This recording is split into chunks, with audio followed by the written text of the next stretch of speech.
प्रिय विद्यार्थी मित्रांनो, आज आपण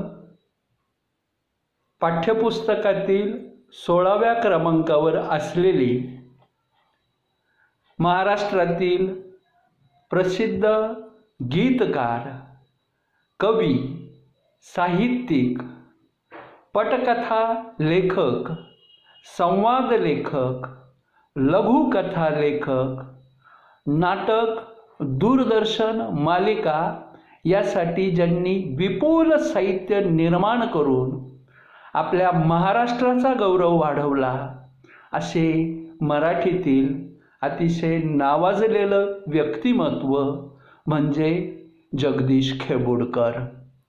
रेडिओवरती असा एकही दिवस जात नाही की त्या दिवशी जगदीश खेबुडकरांचं गीत नसेल म्हणून. 1932 साली जन्मलेले जगदीश खेबुडकर यांनी आपल्या 2011 पर्यंतच्या जीवन प्रवासामध्ये अतिशय सुंदर अशी साहित्य निर्मिती करून आपल्या मराठी साहित्याला खूप मोठं केलं आहे. साधे, सोपे परंतु अर्थगर्भ व नादमय शब्द ही त्यांच्या गीतांची वैशिष्ट्य होतं. महाराष्ट्र शासनाच्या वतीनं त्यांना 11 वेळा सन्मानित करण्यात आलं आहे. त्याशिवाय गदिमा पुरस्कार, कुसुमाग्रज साहित्य पुरस्कार, जीवन गौरव पुरस्कार अशा अनेक पुरस्कारांनी त्यांचा गौरव करण्यात आला आहे. मराठी चित्रपटसृष्टीसाठी त्यांनी मोठ्या प्रमाणावरती गीतांचं लेखन केलं आहे आणि असंच एक सुंदर चित्रपट गीत आपल्या अभ्यासक्रमामध्ये यावर्षी आपण अभ्यासणार आहोत आणि ते गीत आहे आकाशी झेप घेरे. या कवितेची मध्यवर्ती कल्पना काय आहे?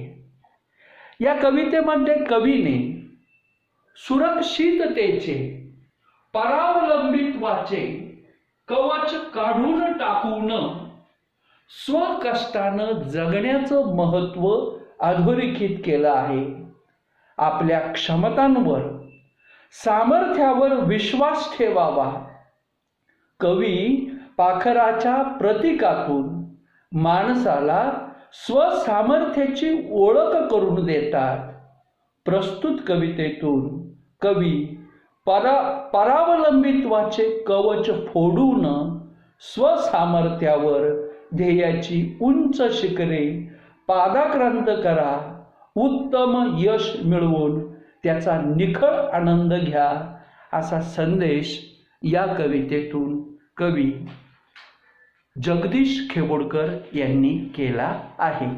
तर बघूया आपण कवी जगदीश खेबुडकर यांची ही प्रस्तुत कविता आहे आकाशी झेप घेरे. हे एक चित्रपट गीत आहे आणि या कवितेचा विषय काय आहे? कवितेचा विषय स्वसामर्थ्य, स्वसामर्थ्य व स्वातंत्र्य मोलाचं असतं. या कवितेचा विषय आहे स्वसामर्थ्य व स्वातंत्र्य मोलाचं असतं. तर या अनुषंगानं आपल्याला ही छान कविता आपल्या पाठ्यपुस्तकातली अभ्यासावयाची आहे.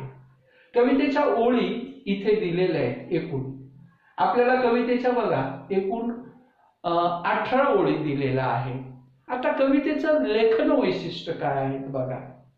या कवितात आता आपल्याला माहिती हे प्रसिद्ध चित्रपट गीत आहे. हे पहिलं ध्रुपद आहे. ध्रुपद आणि कडवी अशी रचना आहे. म्हणजे ध्रुपद नंतर कडवं, कडवं झाल्यानंतर पुन्हा ध्रुपद, कडवं, ध्रुपद या पद्धतीनं ही रचना आहे. आणि भाषिक वैशिष्ट्य बघा काय खास आहे. या काव्य रचनेमध्ये यमक अलंकार आणि अनुप्रास अलंकार याचा खूप छान वापर केलेला आहे. म्हणजे तुम्ही जर पूर्ण कविता बघितली ना तर तुम्हाला ळ शब्दाची पुनरावृत्ती खूप ठिकाणी दिसेल. ळ शब्दाची बघा फळ, रसाळ, इथे तुम्हाला ळ शब्द प्रामुख्याने दिसतो. काष्टाविनं फळ मिळते, कळते, वळते, जळते. या पद्धतीनं अनुप्रास अलंकाराचा खूप छान वापर केलेला आहे. दुसरी गोष्ट म्हणजे यमक अलंकाराचा पण खूप छान वापर केलेला आहे. जसं बघा, पाखरा, पिंजरा, आणि प्रत्येक कडव्याच्या शेवटी यमक आहे. आसरा, सागरा, बावरा, साजिरा, आणि मग त्याला ध्रुपद जुळल्यानंतर खूप छान नादमयता येते, खूप छान गाता येतो. आणि बापूजी म्हणजे कोण? सुधीर फडके यांनी तर हे गीत अप्रतिम गायलेलं आहे आणि ते सर्वांच्या कानाला अतिशय श्रवणीय असं गीत आहे. परंतु एक सुंदर ध्येयवादी दृष्टिकोन ठेवून पारतंत्र्य आणि स्वातंत्र्य या संकल्पना स्पष्ट करण्याचा प्रयत्न इथं केला आहे.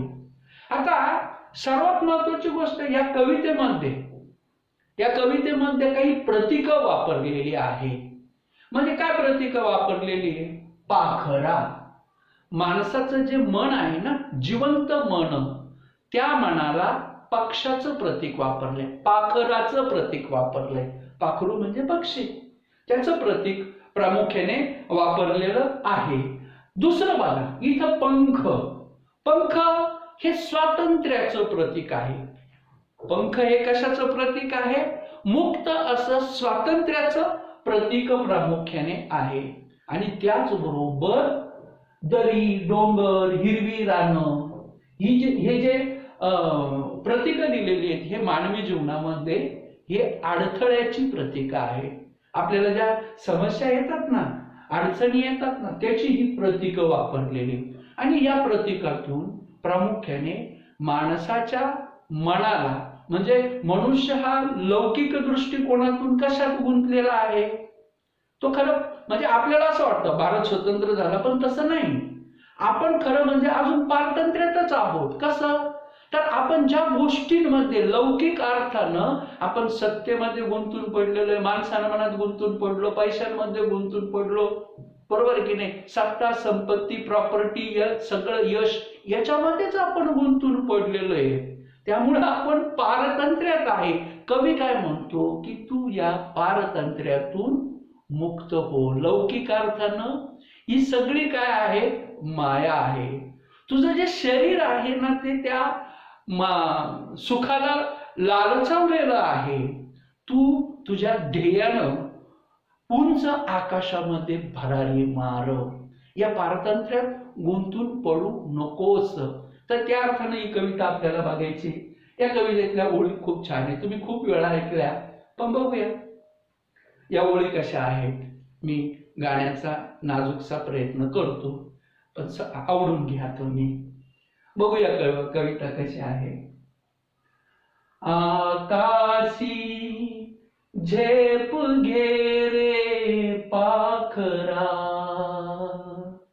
आकाशी झेप घे रे पाखरा, सोडी सोन्याचा पिंजरा, सोडी सोन्याचा पिंजरा.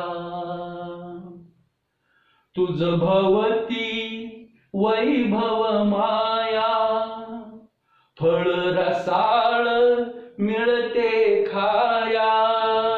तुझ भवती वैभव माया, फळ रसाळ मिळते खाया. सुख लोलुप झाली काया, हा कुठवर वेड्या घेसी आसरा. सोडी सोन्याचा पिंजरा, सोडी सोन्याचा पिंजरा. तुझ पंख दिले देवाने, करविहार सामर्थ्याने. दरी डोंगर हिरवी राने, दरी डोंगर हिरवी राने. जा ओलांडून या सागरा, सोडी सोन्याचा पिंजरा, सोडी सोन्याचा पिंजरा.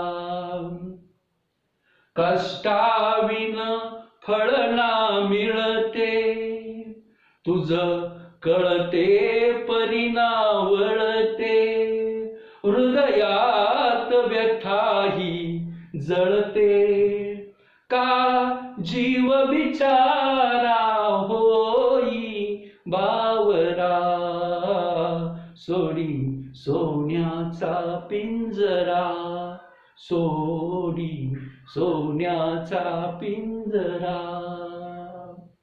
घामातून मोती फुलले, श्रमदेव घरी अवतरले, घामातून मोती फुलले, श्रमदेव घरी अवतरले, घर प्रसन्नतेने नटले, घर प्रसन्नतेने नटले, हा योग जीवनी आला साजिरा, सोडी सोन्याचा पिंजरा, सोडी सोन्याचा पिंजरा. तर अशी ही सुंदर कविता आहे. जगदीश खेबुडकर यांची ही सुंदर कविता आहे. आणि कवितेच्या या चरणांमध्ये काही ठिकाणी जी कडवी आहे त्या कडव्यांमध्ये खूप छान छान वाक्प्रचार पण लपलेले प्रामुख्याने आहे. आता आपल्याला या कवितेचं आकलनाच्या दृष्टिकोनातून आपल्याला स्पष्टीकरण पण सगळी बघायची, समजून घ्यायची ही कविता.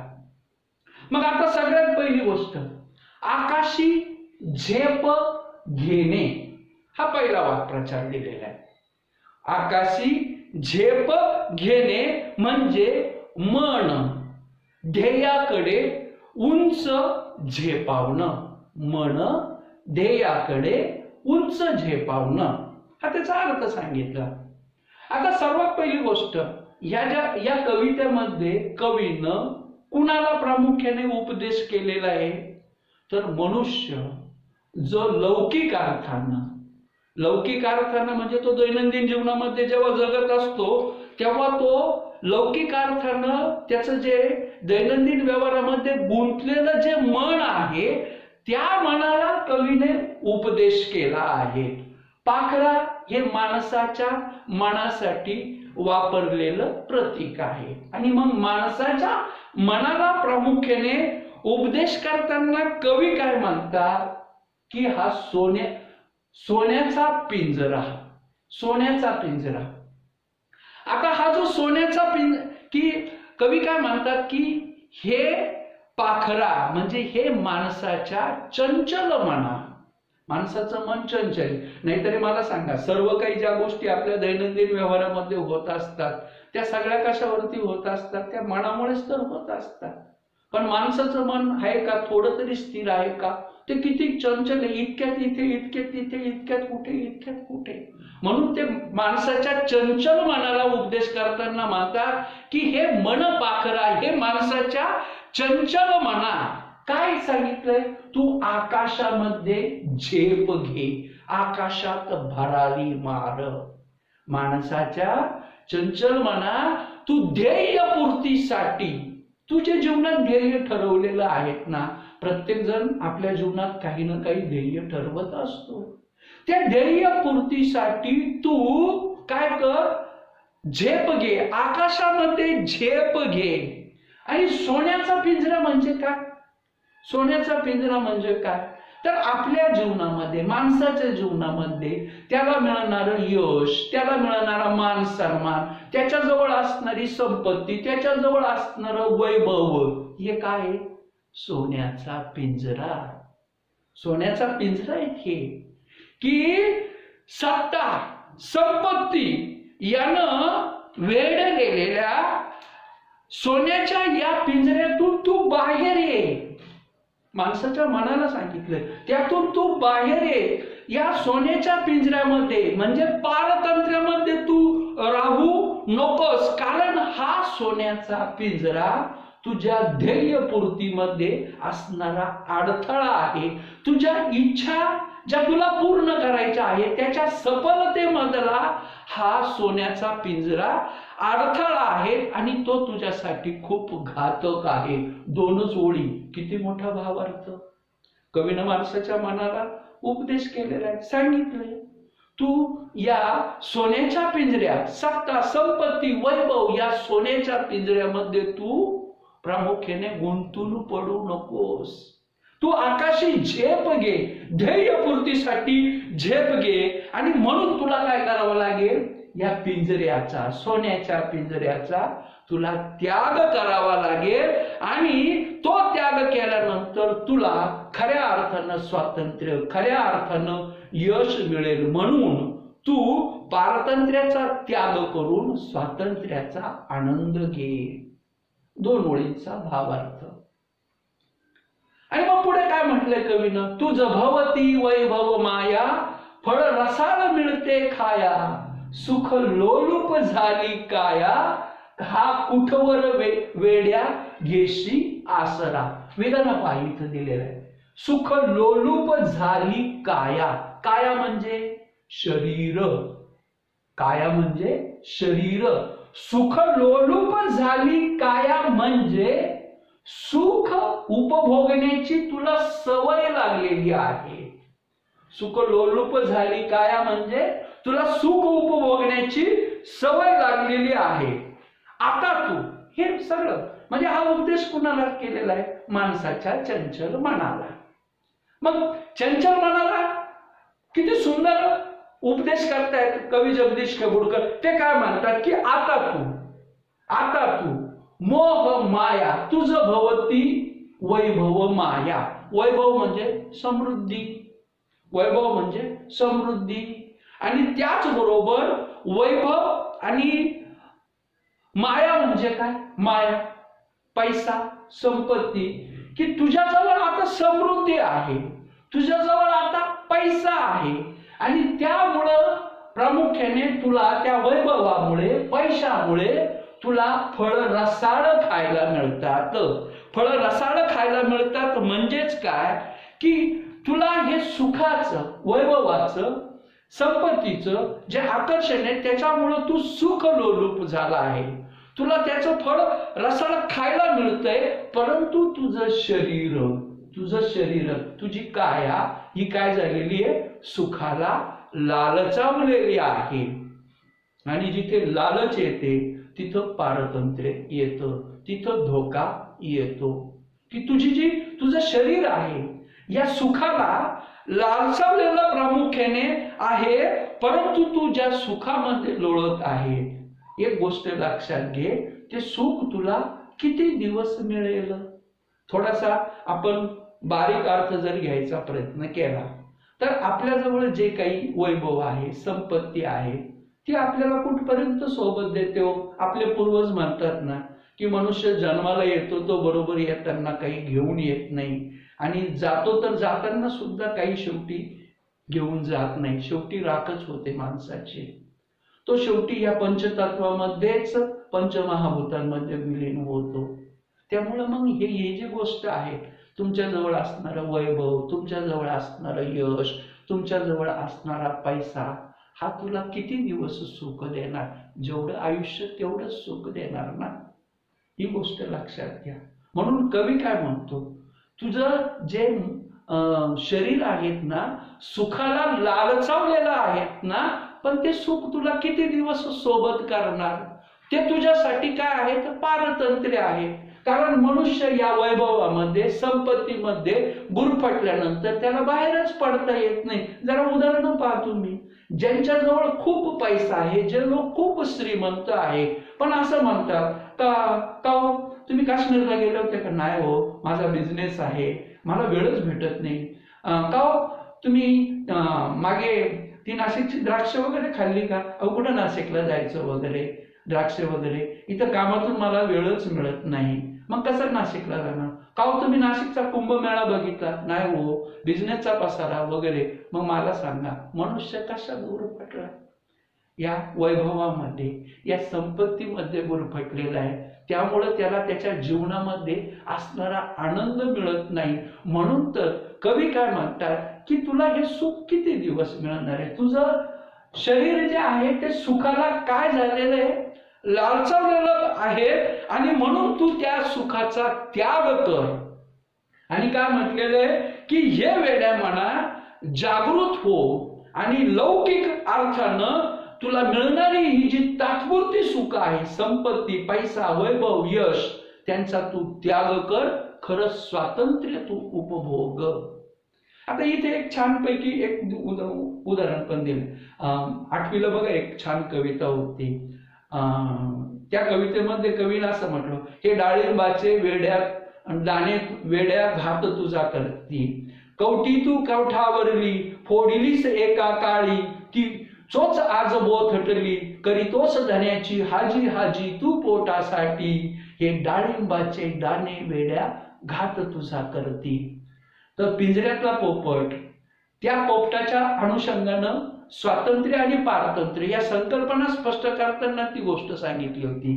त्या अर्थानं बघा की पिंजऱ्यातला जो पोपट असतो त्याचं जीवन कसं असतं आणि पिंजऱ्याबाहेर असणारा पोपट असतो तो कसा. पिंजऱ्याबाहेरचा पोपट म्हणजे स्वातंत्र्याचं प्रतीक आणि पिंजऱ्यामध्ये असणारा पोपट म्हणजे पारतंत्र्याचं प्रतीक.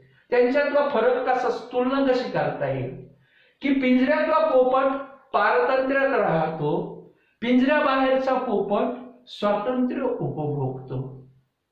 पिंजऱ्यातला पोपट लौकिक सुखात रमतो, वैभव, संपत्ती, यश, मान, सन्मान यामध्ये रमतो. परंतु पिंजऱ्याबाहेरचा पोपट हा त्यात रमत नाही, तो स्वबळाने संचार करतो. याला संचार करताच येत नाही. तिसरी गोष्ट, पिंजऱ्यातला पोपट हा कष्टाविना राहतो, कुठलंही कष्ट करत नाही, त्याला सगळं आयतं खायला मिळतं. परंतु पिंजऱ्याबाहेरचा पोपट मात्र कष्टात आनंद घेतो, त्याचा अन्न तो स्वतः शोधतो. त्याच्यानंतर पिंजऱ्यातला पोपट, त्याचं जीवन कसं आहे, त्याचा जीव कावरा बावरा होतो, कासावीस होतो, कारण त्याला स्वातंत्र्य नसतं, त्याला घुसमटत कायद्यासारखं तिथंच राहावं लागतं. तर पिंजऱ्याबाहेरचा जो पोपट असतो तो मात्र अतिशय सुंदर जीवन जगतो, स्वैरपणे पाहिजे तिकडे तो फिरत असतो. आणि पिंजऱ्यातला पोपट हा मनामध्ये खंत करतो की आपण पारतंत्र्यात आहोत म्हणून. आणि पिंजऱ्यात बाहेरचा जो पोपट असतो त्याचं मन प्रफुल्लित असतं. कारण काय? कारण त्याला स्वातंत्र्य प्रामुख्याने असतं. तर ही तुलना पण तुम्हाला करता आली पाहिजे. कवीनं हेच सांगितलंय की लौकिक अर्थानं तुझ्याजवळ असणारी जी संपत्ती आहे, पैसा आहे, त्याच्यामध्ये तू गुंतून पडलेला आहेस. म्हणून हे मानवी मना, हे सुख तुला किती दिवस उपभोगायला मिळणार? तू या सुखातून बाहेर पड, या सुखातून बाहेर पड, या पारतंत्र्याचा तू त्याग कर आणि तुझ्या जीवनातला तू आनंद घे. पुढचं चरण आहे, तुझं पंख दिले देवाने कर विहार सामर्थ्याने, दरी डोंगर हिरवी राणी जा ओलांडून या सरिता सागरा. आता इथं बघा, कवीनं यशप्राप्तीसाठी, आपल्या जीवनामध्ये जर आपल्याला यश मिळवायचं असेल तर त्या यशाच्या प्राप्तीसाठी काही महत्वपूर्ण गोष्टी सांगितल्या. त्यातलं हे सुवचन आहे. कोणतं सुवचन आहे? तुझं पंख दिले देवाने, तुला देवानं पंख दिले आहे, सामर्थ्याने विहार कर, हे पहिलं सुवचन आहे. या कवितेतलं हे पहिलं सुवचन, हे छान वचन आहे ना की तुला देवानं पंख दिले, म्हणजे आपल्याला परमेश्वरानं सर्व अवयव दिलेले शरीराला, की ज्यामुळे आपल्याला प्रचंड इतर प्राण्यांपेक्षा सर्वाधिक कौशल्य आपल्या आत्मसात करता येतात. हे आपले शरीराचे हात, पाय वगैरे, हे जे सगळे डोळे, कान, नाक वगैरे, हे सगळे अवयव आपली ताकद आहे. मग कवीनं ते सांगितलं ना, सामर्थ्याने विहार. पण त्याचा वापर कधी करशील तू? तुम्हाला परमेश्वराने पाय दिले, तुम्ही चालत नसाल तर त्याला काय अर्थ आहे? परमेश्वराने तुम्हाला हात दिलेले, त्या हातातून जर तुमच्याकडून चांगली नवनिर्मिती होऊ शकत नसेल, सृजनशीलता होऊ शकत नसेल, चांगलं काम होऊ शकत नसेल, तर त्या हातांना काय अर्थ आहे? गोष्ट ही आहे, तुला जे दिलंय ना परमेश्वरानं ते सामर्थ्य, स्वसामर्थ्य, ही गोष्ट या ठिकाणी फार महत्वाची. मग इथे तुम्हाला स्वसामर्थ्याच्या बाबतीमध्ये अजून एक विधान स्पष्ट करता येईल की स्वसामर्थ्याची जाणीव हा व्यक्तिमत्व विकासाचा पाया आहे, हे विधान स्पष्ट करा, असा प्रश्न तुम्हाला दिलेला आहे. आपली पर्सनॅलिटी डेव्हलप जर करायची असेल तर आपल्याला आपलं सामर्थ्य ओळखता आलं पाहिजे, आपल्यातलं सामर्थ्य, दुसऱ्याचं नव्हे. आता मुळात जगदीश खेबुडकरांनी या कवितेतून आपल्याला स्वसामर्थ्याची जाणीव कशी करून दिलेली ती प्रामुख्याने बघा. आता मला मग स्पष्टीकरण पहा की मनुष्य आला म्हणजे त्याच्या जीवनामध्ये अडीअडचणी ह्या येणारच, संकट येणारच, कारण मनुष्य प्रामुख्याने अडीअडचणींशिवाय माणसाचं जीवनच नाहीये. परंतु त्या अडीअडचणी सोडवणं हे आपल्या हातात असतं आणि त्या अडीअडचणी सोडवण्याकरता आपल्यातलं सामर्थ्य आपल्याला सिद्ध करावं लागतं. आपल्या सामर्थ्यानुसार आपल्याला अडीअडचणींवर मात करावी लागते. नाहीतर काही लोक काय करतात, देवावरती विश्वास ठेवतात, नशिबावरती प्रामुख्याने हवाला देतात आणि स्वतःचं सामर्थ्य सिद्ध करत नाही, त्यामुळं प्रामुख्याने त्यांना जीवनात यश मिळत नाही. मग आपल्या स्वसामर्थ्याची जर आपल्याला जाणीव झाली, अरे मी हे करू शकतो, हे शक्य आहे, ही जाणीव जेव्हा तुम्हाला होते आणि त्या पद्धतीने जेव्हा तुम्ही कृती करता, त्यावेळेस तुम्हाला नक्की तुमचं ध्येय साध्य केल्याशिवाय राहता येत नाही. उदाहरण पहा की स्वसामर्थ्याची जाणीव, ही जाणीव कर्मवीर भाऊराव पाटलांना झाली. कर्मवीर भाऊराव पाटीलांनी आपल्या महाराष्ट्रात जेव्हा बघितलं, सामान्य गोरगरीब एकूण प्रजा बघितली, तर आपल्याकडे शिक्षणाच्या बाबतीत असणारा प्रचंड अंधकार. आणि मग कर्मवीर भाऊराव पाटलांनी रयत शिक्षण संस्था स्थापन केली आणि त्या रयत शिक्षण संस्थेकरता त्यांनी आपलं सर्वस्व पणाला लावलं, त्यातलं सर्व सामर्थ्य फक्त शिक्षणाच्या कामी त्यांनी पणाला लावलं आणि त्याच्यातून मग हा रयत शिक्षण रूपी वटवृक्ष बहरला. त्यातून आजपर्यंत लाखो विद्यार्थी ज्ञानार्जन घेऊन बाहेर पडतायत, त्यामुळे त्यांच्या जीवनामध्ये प्रचंड आनंद आलाय. हे सामर्थ्य ओळखता आलं पाहिजे, जे कर्मवीर भाऊराव पाटलांना ते ओळखता आलं, महात्मा फुले सावित्रीबाईंना ते ओळखता आलं सामर्थ्य. आणि हिंदवी स्वराज्य छत्रपती शिवाजी महाराज यांनी पारतंत्र्यात असताना हिंदवी स्वराज्याची शपथ घेऊन आपलं सामर्थ्य ओळखून त्यांनी हे हिंदवी स्वराज्य स्थापन केलं आणि मराठ्यांचं राज्य आपण बघतो की नंतर आटके पार या मराठ्यांनी राज्य केलं.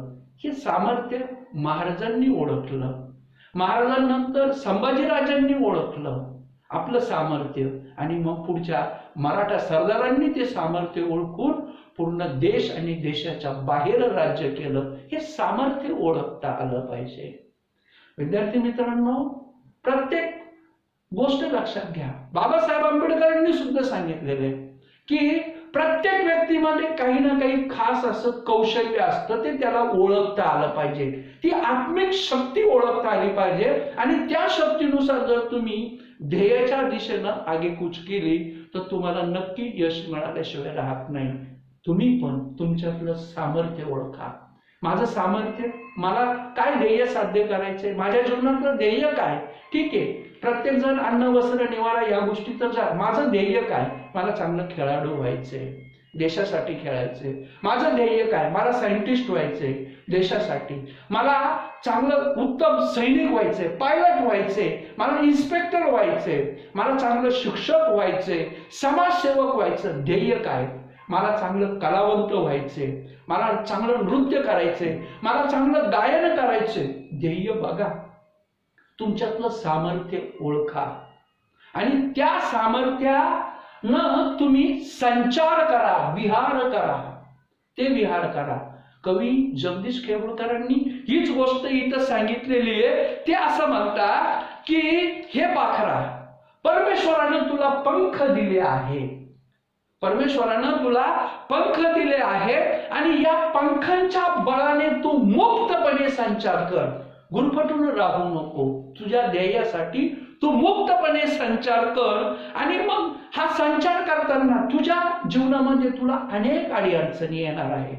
जसं पाखराच्या दृष्टिकोनातून त्याला येणाऱ्या अडीअडचणी काय आहेत? पाखराला या गोष्टी ओलांडायच्या, या सगळ्या अडीअडचणी आहेत. पाखराला दरी डोंगर ओलांडायचे, तिकडे बघायचं काय आहे. पाखराला हिरवी रानं ओलांडायची आहे, ती त्याच्या जीवनातली अडचण आहे. पाखराला सरिता, सरिता म्हणजे नद्या, सरिता म्हणजे नद्या, त्या ओलांडायच्या आहेत. सागर, समुद्र ओलांडायचा आहे. तर पाखराला या सर्व गोष्टी ओलांडायच्या आहेत. कृती बघा, आकलन कृती, दरी डोंगर, हिरवी राणी, सरिता म्हणजे नद्या आणि समुद्र ओलांडायचा आहे. आपल्या जीवनामध्ये आपल्याला जे ध्येय गाठायचे असतात त्यात अनेक अडीअडचणी येणार आहे, त्यातून ओलांडायचा आहे आणि स्वातंत्र्याचा आनंद प्रामुख्याने तुला मिळवायचा आहे. म्हणून या सर्व दिशा ओलांडून तू पार जा, तुझ्या ध्येयपूर्तीसाठी तू प्रामुख्याने जा. तुझं पंख, परमेश्वरानं तुला छान पंख दिलेले, त्या पंखाने तू आकाशामध्ये मुक्तपणे विहार कर. तुझ्या मार्गामध्ये येणारे ज्या अडीअडचणी आहे, दरी डोंगर, हिरवी राणी, सरिता, सागर, याला ओलांडून तू दिशा पार कर. आणि पुढे परत छान म्हटलंय कवीनं. कवी काय म्हणतो?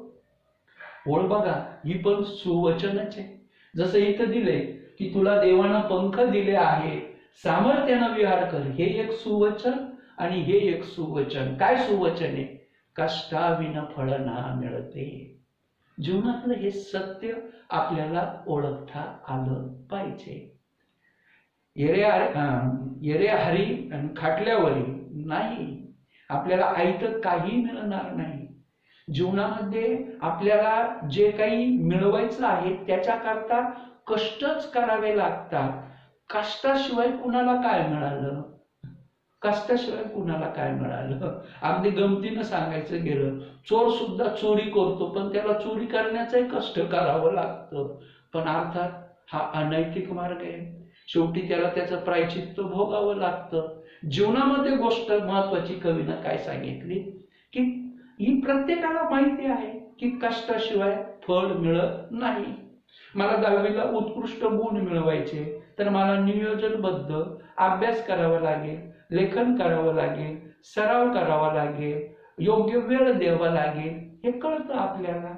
पण बऱ्याच जणांना ते कळत नाही. माहिती तर आहे की बा कष्ट केला तर फायदा होतो, की कुणाला सांगावं लागत नाही, लहान वर्ग सुद्धा सांगतं की बरोबर आहे.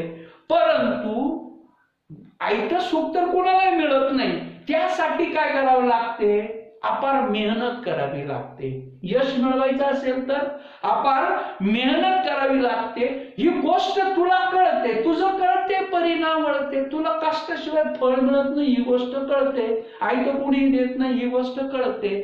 परंतु ही गोष्ट कळते, परंतु ती गोष्ट वागण्यात येत नाही, वर्तनात येत नाही, आचरणात येत नाही. कष्टाशिवाय फळ मिळत नाही हे समजतं तर खरं, परंतु त्यानुसार आपलं वागणं नसतं, आपलं वर्तन नसतं, आपलं आचरण प्रामुख्याने नसतं. आणि त्यामुळं होतं काय? जर आपलं वर्तन तसं झालं नाही तर त्यामुळं काय होतं? हृदयात व्यथा ही जळते, व्यथा, दुःख. आणि मग तुझ्या हृदयाला वेदना होतात, दुःख होतं. तुझ्या हृदयाला वेदना होतात, दुःख होतं, मनातल्या मनामध्ये तू जळत राहतो. आणि मग प्रामुख्याने स्वातंत्र्याची ओढ तर आहे, स्वातंत्र्याची ओढ तर आहे, पण त्याची पूर्तता होत नाही. त्यामुळे तुझा जीव बिचारा होतो, कावरा बावरा होतो, कासावीस होतो. म्हणजे आपला जीव, आपण दुःखी होण्याचं कारण काय? तर आपल्याला जेव्हा फळ मिळत नाही, आपण केलेल्या कष्टानुसार आपल्याला, म्हणजे आपण कष्ट केलं नाही पण आपल्याला फळ मिळत नाही, मग आपण कावरं बावरं होतो. माहिती तर आहे. म्हणजे चुकून एखाद्या विद्यार्थ्याला अपयश आलं तर तो अपयश आल्यानंतर तो कावरा बावरा होतो, कारण त्याला माहित असतं की आपण कष्ट केलंच नाही, त्यामुळे तो कावरा बावरा होतो, कासावीस होतो. मग तुम्हाला जर कासावीस व्हायचंच नसेल, कावरं बावरं व्हायचंच नसेल, तर त्याच्याकरता महत्वाची गोष्ट काय आहे? कष्ट केलं पाहिजे. कष्टाशिवाय फळ मिळत नाही. कष्टाशिवाय फळ मिळत नाही, ते प्रत्यक्ष कृतीमध्ये आलं पाहिजे, असंच कवीला म्हणायचं आहे की कष्ट केलंच पाहिजे. म्हणजे मग तुला दुःख होणार नाही, म्हणजे तुझ्या हृदयामध्ये व्यथा राहणार नाही, आणि नाही तुझा जीव बिचारा म्हणजे गरीब, बिचारा म्हणजे गरीब होणार नाही, बावरा होणार नाही, भरकटणार नाही प्रामुख्याने. आणि मग शेवटी श्रमाचं महत्व सांगताना खूप छान ओळी जगदीश खेबुडकरांनी या ठिकाणी मांडण्याचा प्रयत्न केलाय. घामातून मोती फुलले, श्रमदेव घरी अवतरले, घर प्रसन्नतेने नटले, हा योग जीवनी आला साजी रा. आता कवी काय म्हणतोय? घाम गाळला की शेतामध्ये पीक पिकतं, म्हणजे मोती पिकतात. शेतामध्ये कष्ट केला, घाम गाळला की त्याच्यामुळे काय होतं? पिकं प्रामुख्याने पिकतात, पिकं बहरतात. शेतामध्ये कष्ट केल्यामुळं प्रामुख्याने मोती पिकतात, मोती म्हणजे पिकं बहरतात. हा काय आहे? हा श्रमरूपी ईश्वराचा चमत्कार आहे. श्रमदेव हा श्रमरूपी कष्टरूपी परमेश्वराचा चमत्कार आहे. आणि कष्ट करून घरात येणारं जे धान्य आहे ते धान्य म्हणजे श्रमदेवाचे घरात होणारे आगमन आहे. कष्टामुळे जे तुम्हाला पीक मिळतं ते पीक म्हणजे श्रमरूपी ईश्वराचा चमत्कार आहे. आणि तो श्रमरूपी चमत्कार म्हणजे श्रमदेवा जेव्हा ते पीक आपल्या घरामध्ये येतं, ते पीक म्हणजे श्रमदेवाचं जणू आपल्या घरामध्ये काय होतं? आगमन होत असतं. आणि त्यामुळे मग काय होतं? घर प्रसन्नतेनं नटतं, घरामध्ये समृद्धी येते, प्रसन्नता येते. कष्ट केल्यामुळं हा योग जीवनी आला साजिरा. कष्ट केल्यामुळं सुखाचा योग प्रसंग प्रामुख्याने आयुष्यामध्ये येतो. हेच स्वातंत्र्याचं मोल आहे, हे तू जाणून घे, असं कवी माणसाच्या या जिवंत मनाला, चंचल मनाला सांगतात. की घामातून मोती फुलले, कष्ट शेतामध्ये कष्ट केल्यामुळं पिकं बहरतात, पिकं धनधान्य समृद्धी प्रामुख्याने येते. आणि ही जी पिकं बहरतात, ही पिकं बहरणं म्हणजे श्रमरूपी ईश्वराचा हा चमत्कार आहे. कष्ट करून घरात येणारं जे धान्य आहे ते धान्य म्हणजे प्रामुख्याने जणू आपल्या घरामध्ये श्रमदेवाचं आगमन आहे. आणि या श्रमामुळे आपल्या घरामध्ये काय येतं? प्रसन्नता येते. या श्रमामुळे, श्रमातून पिकणाऱ्या त्या धान्यामुळे आपल्या घरामध्ये सुख येत असतं. आणि हा जो अतिशय सुखाचा, स्वातंत्र्याचा असा जो आनंदी योग आहे, प्रसंग आहे, तो आपल्या जीवनात कसा आहे? साजेरा, सुंदर. साजेरा म्हणजे सुंदर असा प्रसंग प्रामुख्याने आपल्या जीवनामध्ये आलेला आहे. अशा पद्धतीनं या कवितेमध्ये कवीनं आपल्याला माणसाच्या चंचल मनाला केलेला हा सुंदर उपदेश आहे. मग कवीनं या कवितेमध्ये पाखराला म्हणजेच कुणाला? पाखरू म्हणजेच काय? पक्षी. माणसाच्या चंचल मनाला कोणत्या कोणत्या गोष्टी करायला सांगितल्या? माणसाच्या मनाला करायला सांगितलं, पाखराला सांगितलेल्या गोष्टी. पहिली, आकाशी झेप घे. दुसरी गोष्ट, सामर्थ्यानं विहार कर. परमेश्वरानं तुला पंख दिलेले, तू त्याचा काय कर? तुझ्यातलं सामर्थ्य ओळख, त्यानं तू विहार कर, संचार कर. विहार म्हणजे संचार कर. आणि तिसरी गोष्ट काय करायला सांगितली, सोन्याचा पिंजरा सोड. माणसाच्या जीवनामध्ये सोन्याचा पिंजरा म्हणजे काय, सत्ता, संपत्ती, यश, या सगळ्या गोष्टी काय आहेत, सोन्याचा पिंजरा आहे. हे पारतंत्र्याचं प्रतीक आहे. म्हणून कवीनं पाखराला काय सांगितलं, हा सोन्याचा पिंजरा सोड. आणि तिसरी गोष्ट, सरिता सागर ओलांडून जा. तुझ्या जीवनात तुला खूप अडथळे येतील, मग दरी असतील, डोंगर असतील, हिरवी रानं असतील, समुद्र असतील, सागर असतील, हे सगळे तू ओलांडून जा. तुझं ध्येय पूर्ण कर, स्वातंत्र्याचा आनंद घे. या सगळ्या गोष्टी पाखराला करायला सांगितलेल्या आहेत. इथं योग्य पर्याय पण दिलेले आहेत बघा. सुख पहिल्यांदा सांगितलं, सुख लोलुप झाली काया म्हणजे काय, तर सुख उपभोगण्याची सवय माणसाला लागते, विधान पूर्ण करतात. दुसरी, पिंजरा सोडून झेप घेतल्यानं काय होतं, तर आपल्याला स्वसामर्थ्याची जाणीव होते. पिंजरा सोडून झेप घेतल्यामुळे आपल्याला स्वसामर्थ्याची जाणीव होते. आणि तिसरी गोष्ट, देवाने पंख दिल्यामुळे शक्तीने संचार करता येतो. आपल्याला देवानं काय दिलेले, पंख दिलेले.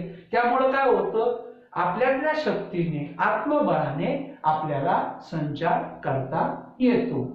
आणि इथे बघा की स्वसामर्थ्याची ओळख करून देण्याकरता कवीने कोणत्या ओळी वापरल्या, या दोन ओळी. या कवितेमध्ये स्वसामर्थ्याची ओळख करून देण्याकरता कवीने कोणत्या ओळी सांगितलेल्या आहे, तुझं पंख दिले देवाने, कर विहार सामर्थ्याने. या अनुषंगाने काही तुम्हाला आकलन कृती सांगण्याचा मी प्रयत्न प्रामुख्याने केला आहे. दुसरी गोष्ट, आता इथे काही वाक्प्रचार जे महत्वपूर्ण आहे त्यांची पण माहिती नीट व्यवस्थित करून घ्या. उदाहरणार्थ, आकाशी झेप घेणे. सुरुवातीलाच मी तुम्हाला सांगितलं की मन ध्येयाकडे उंच झेपावणे. दुसरी गोष्ट, विहार करणे. विहार करणे म्हणजे काय, संचार करणे. विहार करणे म्हणजे संचार करणे. तिसरी गोष्ट, फळ मिळणे. फळ मिळणे म्हणजे काय, की कार्य यशस्वी होणे आणि जीव बिचारा होणे. जीव बिचारा होणे म्हणजेच काय, गोंधळून जाणे किंवा गडबडून जाणे. घामातून मोती फुलणे. घामातून मोती फुलणे म्हणजे कष्टातून फळ मिळणे किंवा कष्टामधून यश मिळणे. आणि जीवनात योग येणे.